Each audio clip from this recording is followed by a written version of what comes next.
And welcome back to the Spicy Sports Show with Sam Stone and Tom Crane, coming to you live from Portland, Oregon, and Lancaster, Pennsylvania. It's about 5:35 on the West Coast, 8:35 on the East Coast.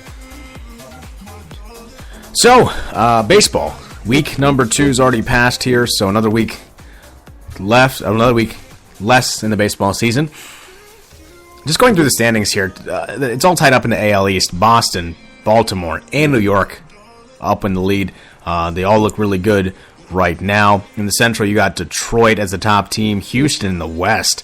Whoever thought that would happen, but they were a good team a couple of seasons ago, so not too surprising, but for their bounce back, it's pretty good.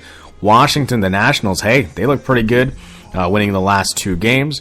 The Cincinnati Reds, Tommy, they're not too bad heading in with a 21-run differential as of 14 games into the season. And the Colorado Rockies and Arizona Diamondbacks, winners of both 3 in a row, leading the NL West. Tommy, what do you have? Another week down.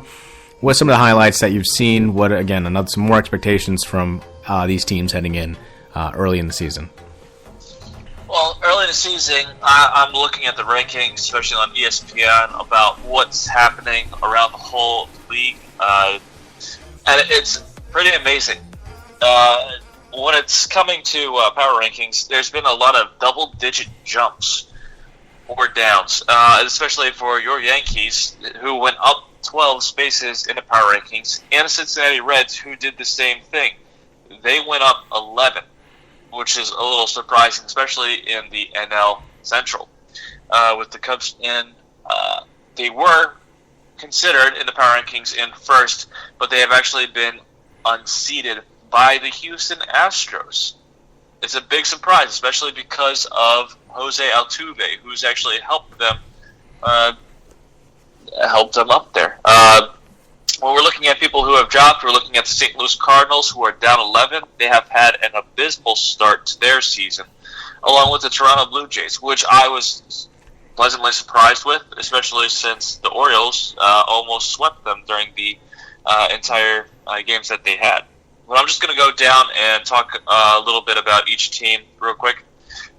First, it's Houston Astros. Jose Altuve had reached base in 11 consecutive plate appearances, including back-to-back 3-for-3s, 2-walk games, and raised his average from 188 to a 319, which is very good. And second, it's the Chicago Cubs. They were ranked number 1 last week, but with a record of 6-6, they have not been doing so well. Chris Bryant has gone homerless in his first 10 games this season, but he hit a pair on Saturday, which is good. On the flip side, Jake Arrieta has allowed 3 home runs over his past 2 starts while struggling to deliver some of his heat. Not good. So we'll see how that turns out soon. Number 3 is Baltimore Orioles. Marlene is probably happy about this. Unfortunately, Zach Britton, who was snubbed, I feel, for a Cy Young last year, one of the best closers in the league, was feeling a little bit of forearm soreness, and so he is out on the disabled list for the next 10 days. Number 4, it's the New York Mets. Record is 7-6, and they were ranked 11th last week.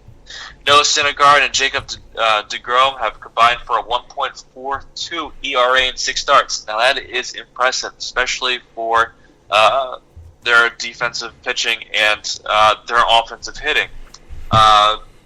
Unfortunately, they are 3-3 in those 6 games that Noah and Jacob have actually started. Going to 5th, we've got Washington Nationals.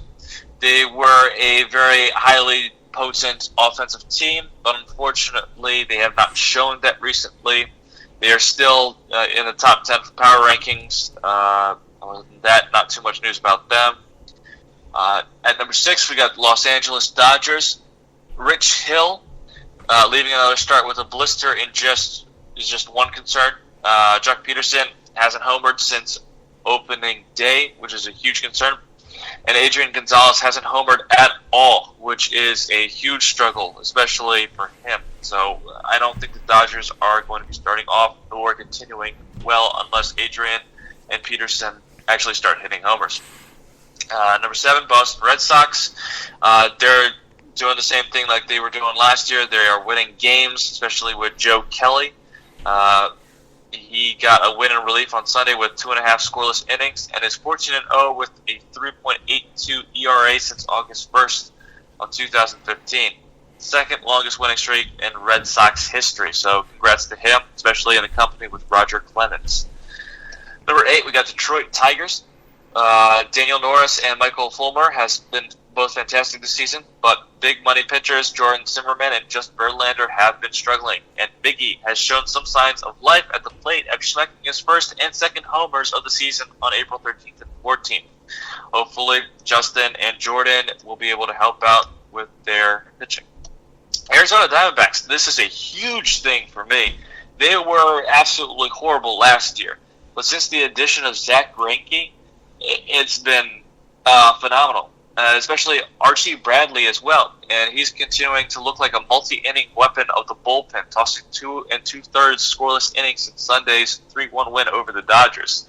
So they have both good starting pitchers and good relief pitchers. So Arizona, congrats, you're doing well.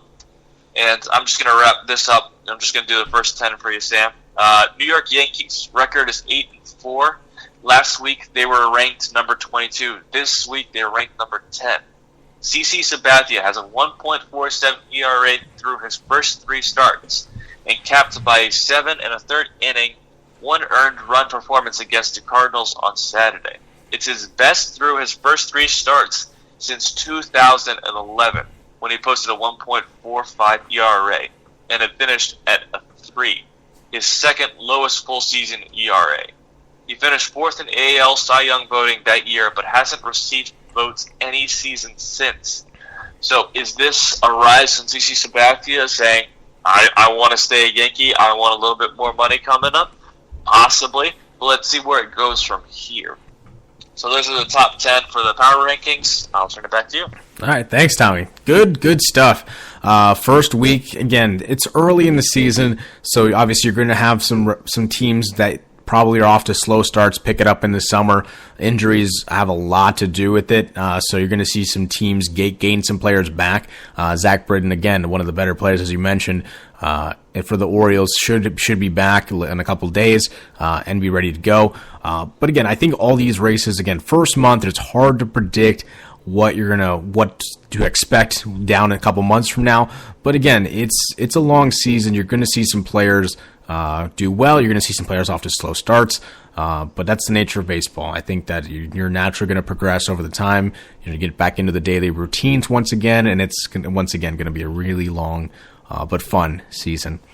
So moving on from baseball to soccer here quickly, Champions League quarterfinals have wrapped up officially today. We do have our final 4 teams in Atletico Madrid, Real Madrid, Monaco, and Juventus. Those are the last 4 teams remaining. Just to recap these games quickly, Atletico Madrid tied Leicester City 1-1, but Atletico Madrid's victory in Game 1 gave them the 2-1 aggregate, advancing them to the semifinals once again. Real Madrid Bayern Munich played in a great game. That was probably one of the better games of this quarterfinals. It was a lot of controversy back and forth in this game. Some offsides, missed calls, controversial red cards, penalties that were not called, and penalties that were called, added into this game. And of course, in extra time, Cristiano Ronaldo scoring 5 of the 6 goals over the 2-leg series propelled Real Madrid to its 7th consecutive semifinals, heading in, winning 6-3 on aggregate, 4-2 in the game on Tuesday. Today's games, you had Monaco advancing, winning another game by 3-1, 6-3 aggregate. So advancing to the semifinals for the first time since, I believe, 2002. So it's been quite a while since Monaco has been in this position, but they're one of the hottest teams, in my opinion, heading in. And the number 1 team, the team I have as the favorite to win the Champions League, is Juventus, holding Barcelona to a 0-0 tie. But because of Juventus' 3-0 win in the first game, they won the aggregate 3-0, shutting out Barcelona over both games. And heading in to the second leg, it was no contest as Juventus advanced once again. So if I'm going to rank these teams, Tommy, obviously you had your rankings with the playoffs, at least for the rankings for baseball for the first 2 weeks. I'm going to give you my top 4 in terms of best to worst in terms of potentially winning the Champions League. So number one, I'm going to put Juventus.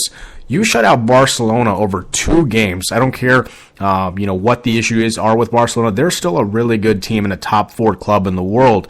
So for Juventus to be able to do that over 2 legs and to not give up a goal is very impressive. And assuming Paulo Dybala, the striker for Juventus, is healthy in the next round, expect them to get back to their scoring pace. But again, Juventus didn't have to score anything, so they just played their defensive style the way that they know how to do it. And they've only allowed 2 goals in this Champions League qualifying, from qualifiers to the semifinals right now. So they are the best defensive team. Number 2, I'm going to put Atletico Madrid as a team, just because they're like Juventus. They're very aggressive defensively, but their transition game is one of the best of the final 4 remaining in this competition. So I expect Atletico Madrid to be a very, very tough out, regardless of who they play in this series. Number 3, I'm putting Monaco above Real Madrid. Look, Monaco, they are like the Milwaukee Bucks or the Utah Jazz of this Champions League series. They're a team, no one expected them to be here. But for them to get past Manchester City, to get past Borussia Dortmund, who is a really good club in Germany in their own right, they are the hottest offensive team remaining. And you have Mbappe, who's an 18-year-old kid scoring at will against grown men. He's going to command between 80 and 100 million in this next transfer window. So expect Monaco to be a really good team. And of course, finally, Real Madrid as the 4th best team. Of these 4, Real Madrid has had so many inconsistencies. Yes, they're very lucky to get past Bayern Munich.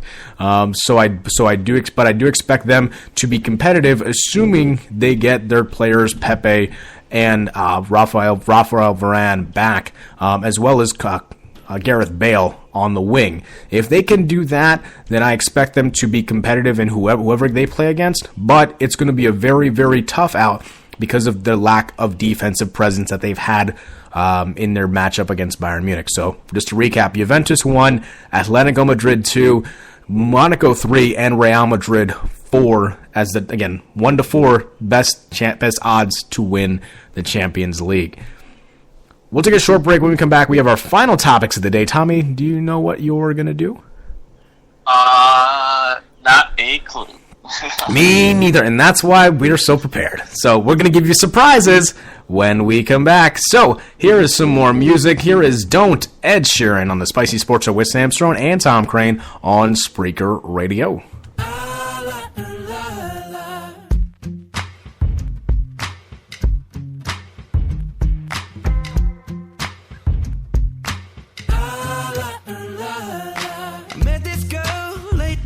She said, don't you worry if I disappear. I told her I'm not really looking for another mistake. I called an old friend thinking that the trouble would wait, but then I jumped right in. A week later returned. I reckon she was only looking for a lover to burn, but I gave her my time for 2 or 3 nights. Then I put it on pause until the moment was right. I went away 4 months until our paths crossed again. She told me I was never looking for a friend. Maybe you could swing by my room around 10. Baby, bring the lemon and a bottle of gin. We'll be in between the sheets till the late a.m. Baby, if you wanted me, then you should have just said she's singing. Don't win my love. That heart is so cold, all over my own. I don't wanna know that, babe. Don't win my love. I told her she knows. Take aim and reload. I don't wanna know that, babe. And for a couple weeks I only wanna see her. We drink away the days with a takeaway pizza. Before a text message was the only way to reach her. Now she's staying at my place and loves the way I treat her. Singing out Aretha all over the track like a feature. And never wants to sleep, I guess that I don't want to either. But me and her, we make money the same way. 4 cities, 2 planes the same day. And those shows have never been what